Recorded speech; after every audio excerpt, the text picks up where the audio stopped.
back with the first freeze of the season for a lot of people. Albuquerque city leaders are now launching their winter weather response plan for the unhoused. That includes opening warming centers and adding more beds if necessary. But is that even enough to house everybody who needs it? Morgan Stevens spoke with a legal expert who says the city's plan may not be adequate. Morgan, what'd you learn there?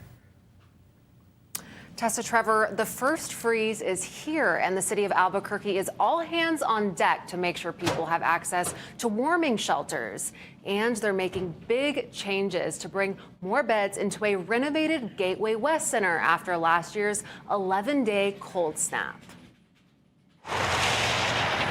Winter is coming, and the city of Albuquerque says it's mobilizing teams across departments to keep the unhoused safe.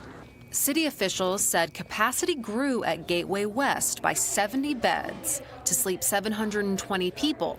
In emergencies like snowstorms and severe weather, the city says it could expand to 1,000 emergency beds. Every year is a little different. Last year we saw a peak. We hit about an 11-day period where we saw coldest temps we'd ever seen in over 10 years, right? So we were really pivoting accordingly. If we have to go bigger, we need more space, we will leverage some of our other facility sites. But between cots, beds, and this facility, that's really what we're at. City leaders from police, fire, housing, and animal welfare say they're working together this winter to keep residents safe and warm.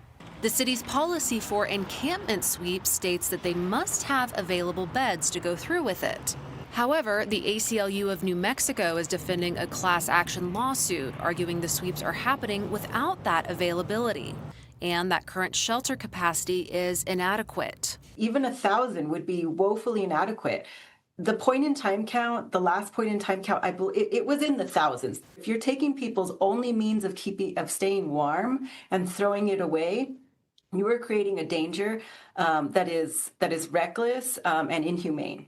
2,740 people to be exact.